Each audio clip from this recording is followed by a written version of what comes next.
Hey guys, Crystal here from Elite Hair Care USA. So today we are doing a transformation cut on my client here who decided that she wanted to go shorter.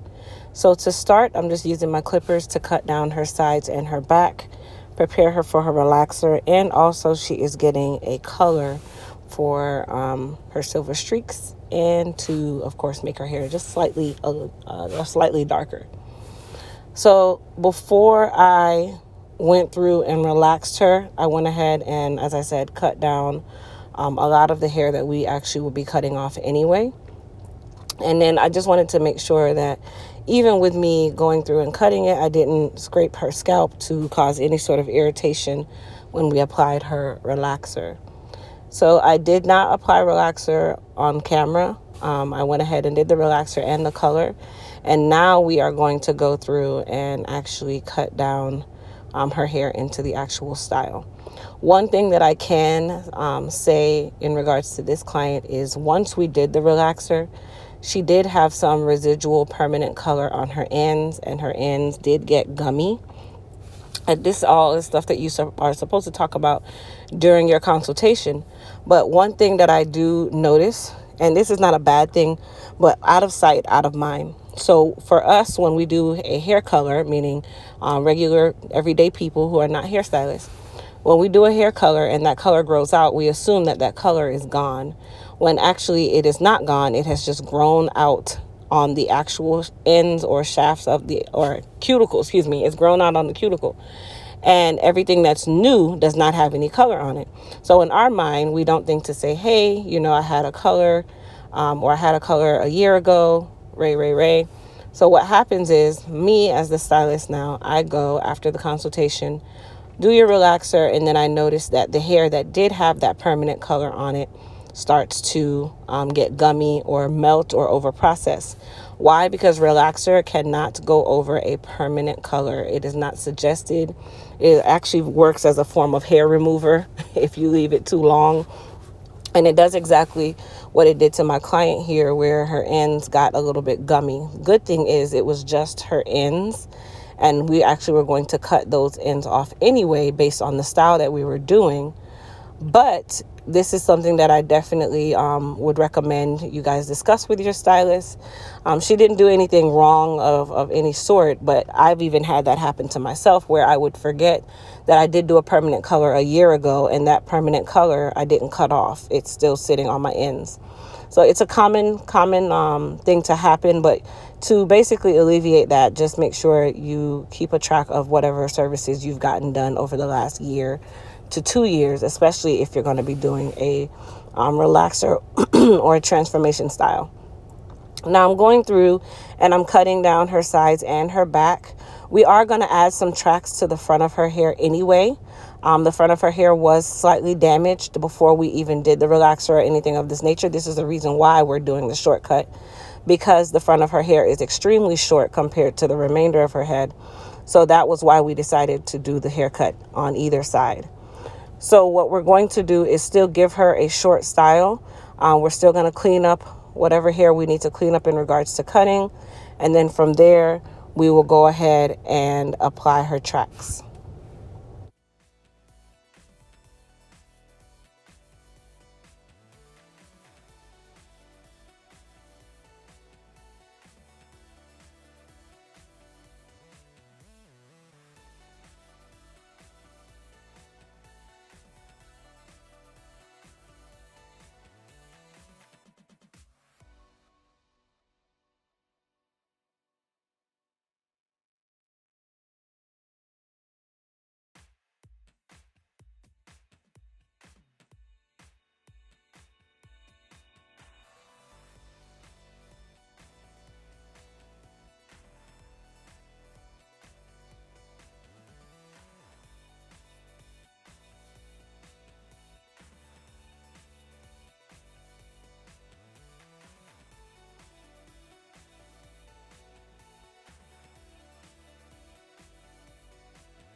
So once you finish with the actual haircut, this is where we're going to use our Elite Silk Wrap Foam to mold her hair down.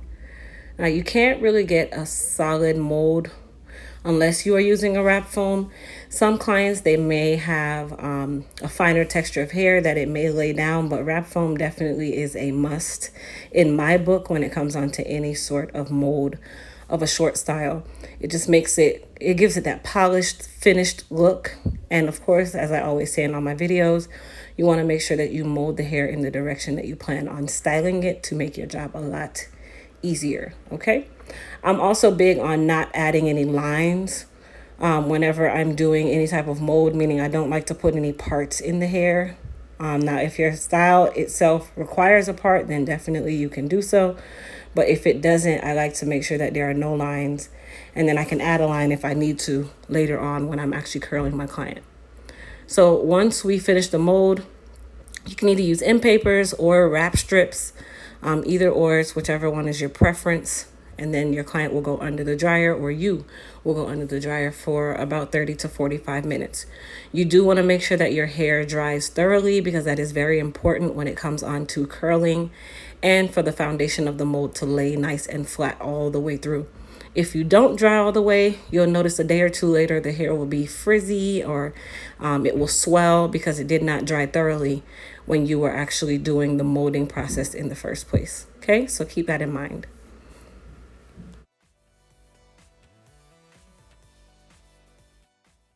So now that we've completed her mold and she is thoroughly dry, we're going to go through and just kind of take down some of the density in the nape of the neck, right over and sometimes under the occipital bone. This is where you are going to create your taper, and just be careful when you're doing your taper because, of course, you can easily shave off an area that should not have come off. I'm using my Babyless Gold FX clippers. You can use any clipper of your choice. It's really by choice at this point. I just use this one because it's wireless and I like it. They're not paying me to tell you that, but it's just a tool that I use. So from there is when I go through and just start blending out my lines. And then, of course, for the nape of the neck, I'm going to go ahead and blend out, especially down at the bottom there because she didn't want a lot of hair anyway. So that's where we're going to clean that up and take out that hard line so that it has a smooth transition. Now, what I'm using to blend out my lines is my Babyless FX trimmer, which is the smaller one. It's a edger, more say. And I'm using that to take the line out as well. But like I said, tool that you use is going to be by choice, you guys. There's no right or wrong to this.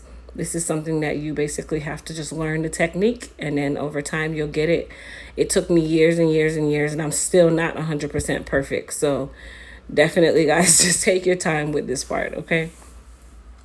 And then, of course, now it is time for us to go ahead and style this beautiful head of hair, where we're going to go through and utilize our H2 Pro 3/10 of an inch iron, and I got tongue tied, 3/10 of an inch iron, and also our 1-inch iron, if need be. So tools, let's talk tools. Flat irons are, of course, choice of whichever one you prefer. Some people love Chi, some people like FHI, some people like H2 Pro, some people like Babyless, some people like Conair, some people like No Name, some people like Big Name. It is really your choice, whichever tool you use, but you do want to make sure that that tool is of good quality for it to be used in the right way. It's not always the tool, but let me tell you, if your tool is not good quality, you're going to work a lot harder going forward. So I always tell people to make sure that you invest in quality tools. Now I'm just carving out her hairline using my trimmer here. And of course, you can do this with your shears if you choose. For me, I like to use my trimmer.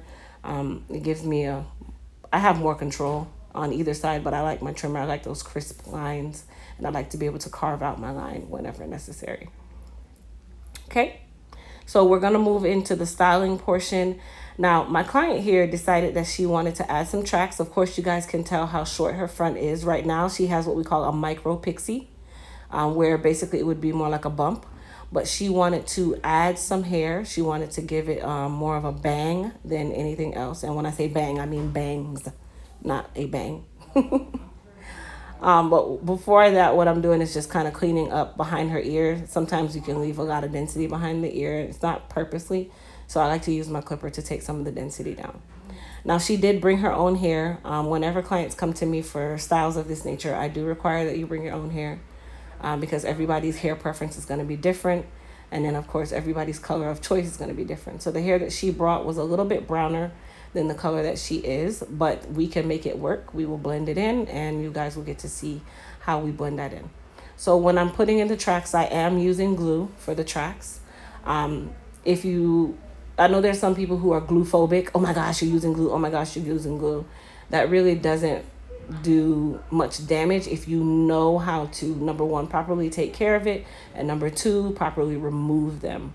Now, when I put my tracks on, I put them in between the part and not actually on the hair. That's just a common practice whenever you're doing tracks. Now, how much glue you put on the track is also going to be very important. I do not use a whole heap of glue. I just put one solid line on the track, and then I lay the track down. The glue that I use is the 30-second glue. Does it dry in 30 seconds? I kind of feel like no. But it's the only glue that's readily available. But they used to have a glue called 007, which that glue to me was water soluble. I felt like it would last forever. I really miss that glue for my hair because I sweat so much. But for clients, no. Now, if you notice, I am laying the tracks in between her hair. So what I'm doing is I am having to do smaller partings because her hair is so short and we are putting in longer hair. If you make the partings or the tracks too far apart, it will not blend properly and you will have to use a lot more tracks. So my parting is about 1/2 inch apart, or my spaces are 1/2 inch apart from each other, just so I can make sure that I have good coverage, but I want it to still look very natural and match her texture and her look. So you just want to kind of, it's not really a right or wrong to this either. You really just need to make sure that you have good coverage. If by chance you do go too far apart, you can always part again in between the tracks that you've already done and make it work. So this is not something that I would think about too much. This is something that you can definitely fix within 5 seconds. So a lot of people overthink gluing in tracks. They think that, oh my gosh, it's still damaging. It's this, it's that. I'm going to be honest, guys. You can sew tracks in as well, and sewing them in would do just the same amount of damage. It really just depends on who's doing it, what they're doing, and how you take care of them, and also how they're removed, how long you keep them. These are different things that a lot of people have given a bad name to gluing in tracks because of, horror stories from people who probably didn't even remove them the right way, or the stylist that put it in, they were just too heavy-handed with the adhesive, which is the glue. So like I said, guys, just be mindful how much glue you use, where you place your tracks, and also how you remove them. How these tracks are able to be removed, I always tell my client to go into the shower, go ahead and get your shower on, and you will shampoo your hair as you normally would with a shampoo and a conditioner. And the adhesive or the glue is water soluble. It is latex, but with water and shampoo, it binds. So it will literally slide right off the hair without any struggle, okay? So that's when I put my tracks in, they slide off without struggle. Now, other people I cannot speak for, I can only speak for myself. So what I'm doing now is I'm using my razor comb to give her some coverage, some blending, to make, I didn't want too many hard lines with the tracks because she does have short hair. So it does need to be nice and wispy and movable, just like her hair would be. And that's the reason why I'm using the razor instead of my shears. I could use my shears and do what we call notching, but I do feel like for a style of this nature, the razor comb is actually a lot better. I have my preference depending on what I'm doing and when I'm doing it.